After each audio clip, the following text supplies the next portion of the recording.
अनुराग अग्रवाल, स्वामी शुद्धदेवानंद महाविद्यालय शाहजहांपुर का प्राचार्य।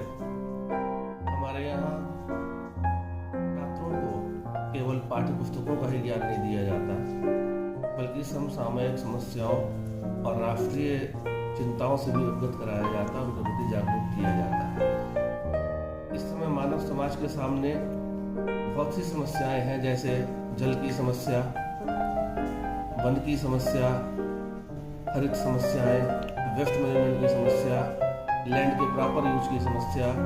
इन सब से भी वो अपने छात्रों को अवगत कराते हैं और इस संबंध में हमारा महाविद्यालय आगे बढ़ के स्वयं काम करता है।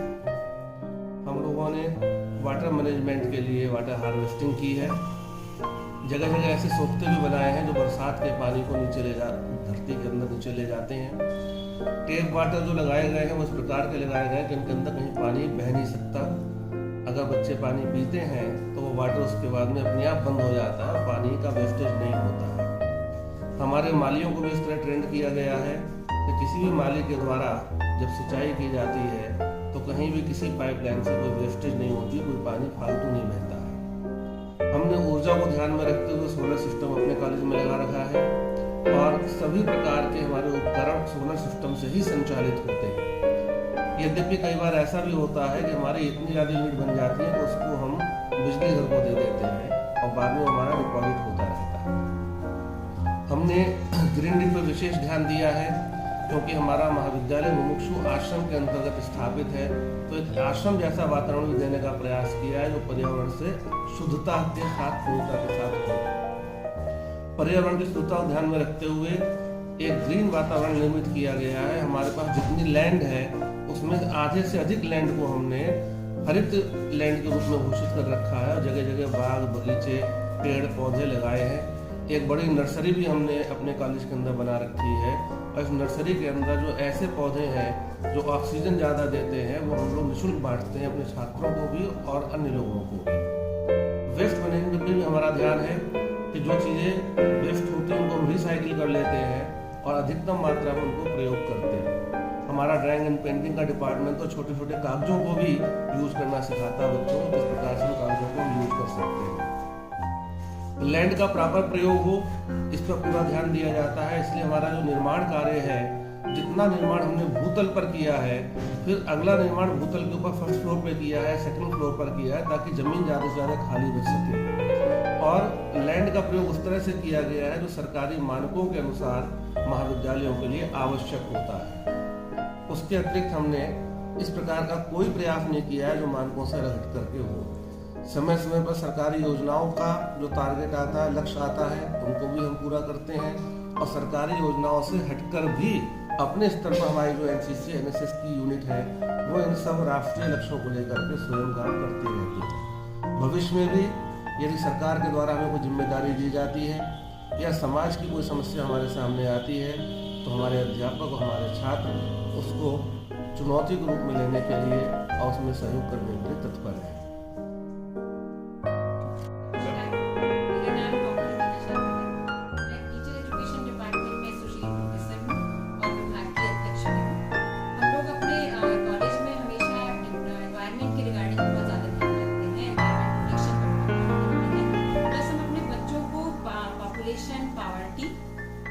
पॉल्यूशन को कैसे कंट्रोल करा जाए, इसके लिए हम हमेशा समय समय पर उन्हें अवेयर करते हैं, उन्हें कम्युनिटी से जोड़ते हैं, उनको कम्युनिटी में भेजते हैं और वो कम्युनिटी के लोगों को इसके लिए अवेयर करते हैं कि कैसे वो पॉपुलेशन को कंट्रोल करेंगे, कैसे वो पॉवर्टी को कंट्रोल करेंगे और किस तरह से वो अपने एनवायरनमेंट को कंजर्व करेंगे, उसको मेंटेन करेंगे।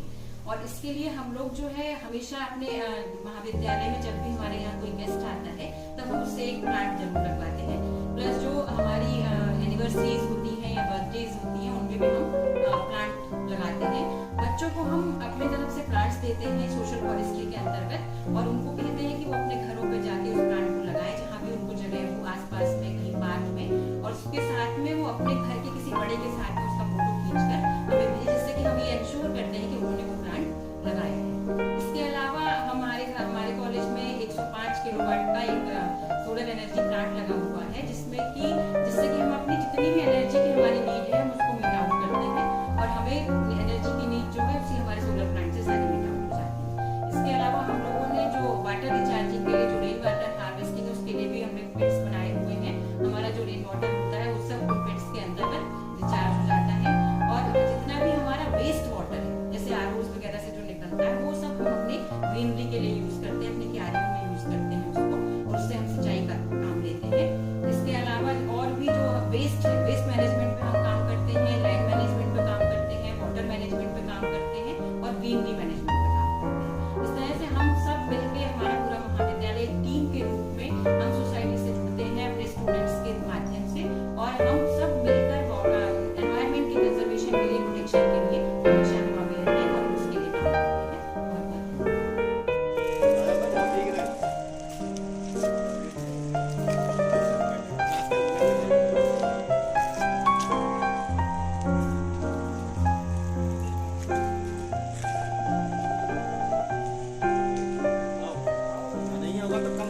चलते रहिए सर।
मैं मुदित किशोर से पूर्व प्रधानाध्यापक प्राथमिक विद्यालय करण रसूल वर्तमान में कंपोजिट विद्यालय करण रसूल का सहायक अध्यापक हूँ। यहाँ पिछले 12 वर्षों से कार्यरत हूँ। एसएस कॉलेज का हमारा जो है गुरु शिष्य का नाता रहा है। वहाँ के बीएड के और एमएड के शोध विभाग और जो एनएसए कार्यक्रम होता है, सेवा योजना कार्यक्रम, उसका पिछले 12 वर्षों से हमारे यहाँ रहा। नशा उन्मूलीकरण के ऊपर पोस्टर प्रतियोगिता, क्विज प्रतियोगिता और स्वच्छता प्रतियोगिता का हमेशा यहाँ पर संचालन हुआ है, जहाँ पर हमारे वरिष्ठ गुरुजी रहे, जिन्होंने मुझे पढ़ाया भी और वहाँ सेवा करने का मुझे सौभाग्य भी प्राप्त हुआ। मैं वहीं कॉलेज का एमएड का स्टूडेंट हूँ, इसलिए उनके बताए हुए सभी मूल मंत्रों को इस विद्यालय में लागू करने का प्रयास किया है। आपको जानकर हर्ष होगा कि यहाँ के कॉन्वेंट विद्यालयों को पहचानते हुए, जिसमें तक्षशिला पब्लिक स्कूल एसएसएमबी, इस विद्यालय ने बेस्ट स्वच्छता पुरस्कार जो है वो जीता भी है, जिसमें यहाँ हर कमरों के लिए, हर टॉयलेट के बाहर, किचन के बाहर कवर्ड डस्टबिन की व्यवस्था रही, रनिंग वाटर फैसिलिटी रही।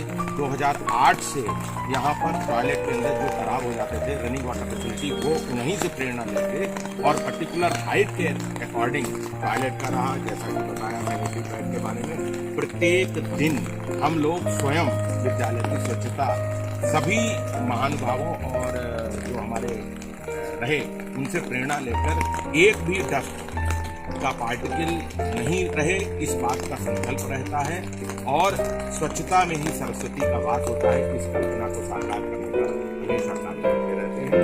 इसमें डेली क्लीनिंग होगी और बच्चों को संस्कार और स्वच्छता और शिक्षा को लगातार के लिए स्वच्छता पर स्वच्छता जब होगी तो स्वास्थ्य ठीक होगा और जब स्वास्थ्य ठीक होगा तभी ठीक मतलब पढ़ाई होगी। मतलब हमने जो विषय पर बात कर रहे हैं स्वच्छता से ही हमारा पढ़ाई बढ़ेगी। अगर हम स्वच्छता नहीं कर पाएंगे, कूड़ा करकट पड़ रहा है, गंदगी होगी तो हमारा माहौल नहीं बन पाएगा, बच्चे मानसिक रूप से ठीक नहीं होंगे। जब ठीक नहीं होंगे तो शिक्षा कहाँ रहेगी? शिक्षा दूर। मतलब स्वास्थ्य से शिक्षा का ही बहुत बड़ा प्रभाव पड़ता है। जब हमारे यहाँ स्वच्छता बढ़िया होगी तो पढ़ाई यहाँ पर बढ़िया होगी। और यही स्वच्छता के लिए हमारी सरकारें भी काम कर रही हैं। कायाकल्प योजना, मतलब सरकार ने कायाकल्प योजना इसलिए चलाई कि विद्यालय स्वच्छ बने। नहीं तो आज तक गवर्नमेंट के विद्यालय पहले भी थे, आज भी गवर्नमेंट विद्यालय है। पहले की हाल देख लीजिए, आप लोगों को अनुभव होगा, हमें बहुत ज़्यादा अनुभव नहीं तो है नहीं। पहले विद्यालयों का हाल था जो खस्ता हाल, बाउंड्री नहीं थी, गेट टूटे थे, बाउंड्री नहीं थी, खिड़कियाँ टूटी हुई थी। मतलब जब विद्यालय का माहौल ही नहीं ठीक था तो स्वच्छता जब नहीं थी, स्वच्छता से संबंधित होता है होती है तो मतलब वो शिक्षा नहीं थी। भारतीय जनता पार्टी की सरकार बनी, महत्वपूर्ण योजना विजय किरण आनंद जी के मतलब उसमें मार्गदर्शन में एक महत्वपूर्ण योजना चलाई गई, ये कायाकल्प योजना। कायाकल्प योजना के अंतर्गत हमें लगता है जनपद के अगर जितने विद्यालय हैं तो सारे विद्यालय में कुछ ना कुछ कार्य हो रहा है और वो देखने को मिल रहा है। हमारे विद्यालय में देख रहे हैं आप, कायाकल्प के अंतर्गत मतलब पहले मॉडल स्कूल पहले थे जो हम लोग तो मतलब गरीब भाई आ रहे हैं, गरीब बेसिक में अधिकतम मतलब बेसिक में जो बच्चे पढ़ते हैं वो बच्चे गरीब घर के जी। जो थोड़े मतलब थोड़ा आदमी मजबूत होता है वो अपने बच्चों का नाम कॉन्वेंट में लिखवाता है, इसलिए कि वहाँ का माहौल होता है, फुलवारी है, रोड है, इंटरलॉकिंग है, हर चीज़ बढ़िया होती है। सरकार ने सोचा है कि कॉन्वेंट में बच्चे जा रहे हैं इसलिए कि वहाँ का माहौल अच्छा है, तो वो माहौल देने का काम सरकार कर रही है और उसका फायदा भी मिल रहा है। आप देख सकते हैं इंटरलॉकिंग यहाँ हो रही है, गेट बन रहा है, सब कुछ देख लीजिएगा भाई साहब। मतलब वो काम हो रहा है जो काम होना चाहिए था। मतलब आप लोग देख रहे हैं अब कॉन्वेंट, हमें लगता है किसी कॉन्वेंट से कम लोग हम लोग पीछे नहीं रहेंगे और हैं भी नहीं, और लगातार प्रयास मतलब चल रहा है इस पर। सरकार भी फोकस कर रही है क्योंकि शिक्षा जब देश की रीढ़ मजबूत होने के लिए शिक्षा को मजबूत होना पड़ेगा। जब तक देश की शिक्षा मजबूत नहीं, देश कभी तरक्की नहीं कर सकता। जब तक हमारे देश से इंजीनियर, डॉक्टर, मास्टर नहीं वैज्ञानिक बनेंगे हम कुछ नहीं कर सकते हैं, क्योंकि देश की मजबूती होती है शिक्षा। जब इंजीनियर, डॉक्टर, वैज्ञानिक बनेगा हमारा देश, तो हमारा देश अपने आप कहाँ नंबर 1 पे पहुंच जाएगा। वो काम सरकार कर रही है और हमें लगता है बहुत दिन दूर नहीं तो हमारा देश भारत मतलब विश्वगुरु बनेगा और बनने का सपना जल्द ही मोदी जी का साकार होगा। विद्यालय का स्वागत है। मैं प्रिंसिपल गंगवार इंचार्ज अध्यापक सप्तकोश विद्यालय कर स्वच्छता के संबंध में जहाँ तक हम लोग हैं नियमितता समय समय पर जागरूकता अभियान बच्चों में काम करते रहते हैं, क्योंकि माननीय मोदी जी का जो संदेश था स्वच्छता कार्यक्रम के पूरे भारत में, तो सबसे छोटी इकाई में अपने विद्यालय को मान के चल रहा हूँ। मेरा विद्यालय के जो बच्चे हैं जो विद्यालय से सीख के जाएंगे वो अपने घर में, मोहल्ले में और गाँव में भी उसको लागू करेंगे। इस कार्य के लिए हम लोगों ने बालिकाओं में मीना मंच कार्यक्रम चलता है। मीना मंच के माध्यम से बच्चे को प्रेरित करते हैं, वो आपस में कोऑर्डिनेट करती है, इस बारे में बात करती हैं। बाल संसद, हर शनिवार को बाल संसद होती है, अंतिम शनिवार को। तो बच्चे एक दिन स्वच्छता पे ही काम करते हैं, विद्यालय की सफाई, अपने कमरे की सफाई, अपनी सीटों की सफाई, तो पे बच्चों में चर्चा होती है, आपस में बात करते हैं, मैसेज लेके जाते हैं। इसी के साथ माता समूह हमारे विद्यालय में सक्रिय है। स्वच्छता समितियां अलग अलग बनी है, प्रांगण की अलग बनी है, क्लासरूम की अलग बनी है, प्रार्थना स्थल की अलग बनी है, और जहाँ पर बच्चे भोजन करते हैं किचन है उसकी अलग बनी है। तो जो बच्चे प्रभारी हैं वो अपना स्वच्छता के लिए ध्यान देते हैं। कहीं कोई उनको जरूरत पड़ती है वो इक्विपमेंट की, वो हम लोग उनको प्रोवाइड कराते हैं। और बच्चे ही नहीं, हम सभी अध्यापक साथ में लगकर, चाहे कूड़ा बीनने काम हो, चाहे किचन की सफाई काम हो, चाहे क्लासरूम में जाला साफ करना हो, तो हम सब मिलके एक साथ एक समूह के रूप में काम करते हैं। इसमें हमारे विद्यालय की प्रबंध समिति है जिसके श्री हरि वर्मा जी अध्यक्ष है। वो स्वयं गांव से जो माता गांव के लोगों को बुला के, अभिभावकों को बुला के अपने साथ लगते हैं, और हम सब लोग कभी भी ऐसा नहीं लगता कि हम लोग विद्यालय साफ कर रहे हैं। मुझे लगता है मैं अपना कमरा, मैं अपना घर साफ कर रहा हूँ, और यही भावना मैं बच्चों में प्रेरित करना चाहता हूँ, जगाने की कोशिश करता हूँ।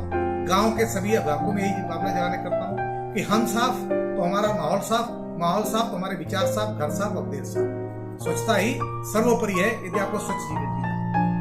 इस विषय पे सर स्वामी सुखदेवानंद महाविद्यालय से भी कुछ लोग अध्यापक वगैरह आते हैं, वो आपको क्या कार्य करते हैं? जी बिल्कुल, स्वामी सुखदेवानंद महाविद्यालय से हम लोगों का सदैव नाता रहा है, और समय समय पर उनका मार्गदर्शन मिलता रहता है, चाहे वहाँ का स्टाफ हो, चाहे वहाँ बीएड के बच्चे हों या और बच्चे हों, एनएसएस वगैरह के बच्चे हों। वो जब आते हैं तो हम लोग कोऑर्डिनेट करते हैं आपस में, उनको सहयोग करते हैं। वो हमारे साथ गांव में, विद्यालय में, इवन गलियों में जाके सफाई करते हैं और गांव वालों को एक बहुत बड़ा प्रेरणा मिलती है इस बात को लेकर। वो इस चीज को प्रोत्साहित होते हैं कि दूसरे स्कूल के, विद्यालय के बच्चे हमारे यहाँ का मार्गदर्शन करते हैं और हम सब मिलके उस चीज को एक नया संदेश के रूप में लेने और चुनौती के रूप में लेने का काम करते हैं। सभी लोगों को मैं अपर्णा सिंह, कंपोजिट विद्यालय कला रसूलपुर से।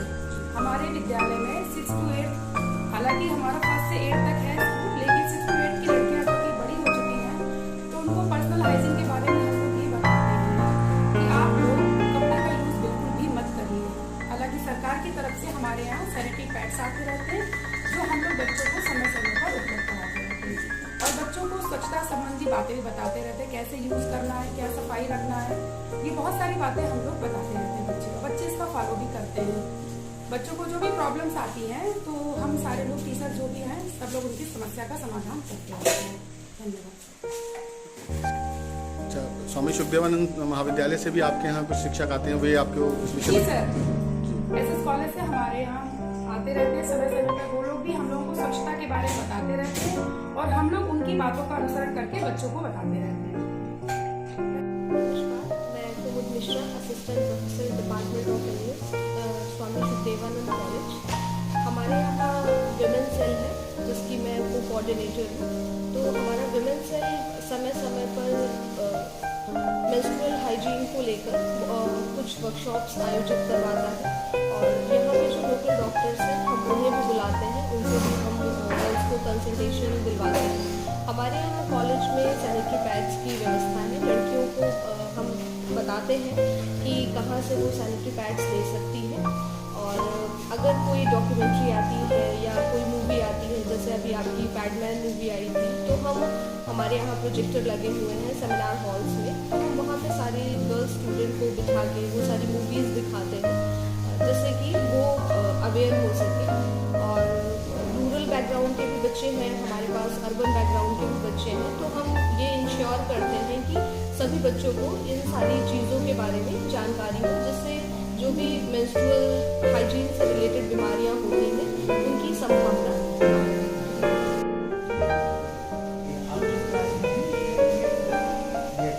कॉलेज का नाम क्या है?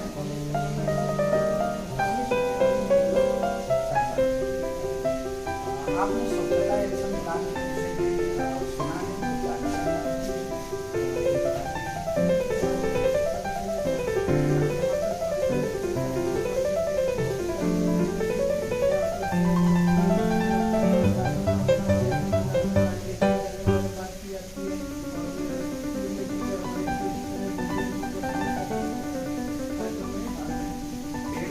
लगाना चाहिए।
हम लोगों की कॉलेज की एक हम लोगों ने संस्था बनाई थी सन 2011 में। उसका नाम हम लोगों ने रखा था पृथ्वी। पृथ्वी के जरिए कॉलेज के अंदर बच्चों के अंदर इन्वायरमेंटल इश्यूज़ को लेकर होने वाली अवेयरनेस और ग्रीन ऑडिट्स पर हम लोग काम करते हैं। इसी तरीके से बहुत सारे सुझाव देते हैं और इन बच्चों के साथ हमने अभी हाल ही में 1.5 लाख के तकरीबन तुलसी के पौधे बांटे और नदियों के संवर्धन और संरक्षण के लिए भी हम लोग प्रयासरत हैं। मैं डॉक्टर मधुकर श्याम शुक्ल, एसोसिएट प्रोफेसर अर्थशास्त्र विभाग, SSPD कॉलेज शाहजहाँपुर। हमने कॉलेज में ग्रीन ऑडिट कमेटी का इंचार्ज होते हुए मैंने यहाँ पर ये देखा है कि बच्चों को अवेयर करने के लिए बहुत सारे प्रोग्राम हम लोग करते रहते हैं। सेमिनार है, सिम्पोजियम है और इस तरीके से जागरूकता रैली वगैरह भी आयोजित करते हैं और उसमें बच्चों का बहुत अच्छा रिस्पॉन्स मिला है। इसमें पूरे गांव में जाकर के, समूह में जाकर के इस बात को और आगे प्रेषित करते हैं, बढ़ाते हैं और हमें पूरा विश्वास है कि हमारे महाविद्यालय के बच्चे इसमें अच्छा योगदान कर रहे हैं, करेंगे। नमस्कार, मैं डॉक्टर दीपक सिंह, सह संयोजक ग्रीन ऑडिट कमेटी इतिहास विभाग के द्वारा। पिछले कई वर्षों से हमारे यहाँ ग्रीन ऑडिट का ऑडिटर चलता रहा है, कार्यक्रम होते रहे हैं। लेकिन ग्रीन ऑडिट कमेटी के द्वारा इस बार का जो ग्रीन ऑडिट रिपोर्ट तैयार की गई है उसमें महाविद्यालय के जल संरक्षण, सौर ऊर्जा और इलेक्ट्रॉनिक के जो इक्विपमेंट है उसके भी बहुत ज़्यादा ध्यान दिया गया है। जल को किस प्रकार से संरक्षण किया जाए, वातावरण को किस प्रकार से शुद्ध किया जाए और किस प्रकार से कॉलेज में ग्रीन जोन का निर्माण किया जाए, इस पर भी आगे भविष्य में लोग प्रयास कर रहे हैं कि कर सकें। बच्चों के लिए सेमिनार, वर्कशॉप या उनको उत्साहित करने के लिए और बहुत सारे नाटक मंचन भी करते रहते हैं विद्या के द्वारा बच्चों को समझाया जा सके कि पर्यावरण को सुरक्षित और संरक्षित किस प्रकार से किया जा सके।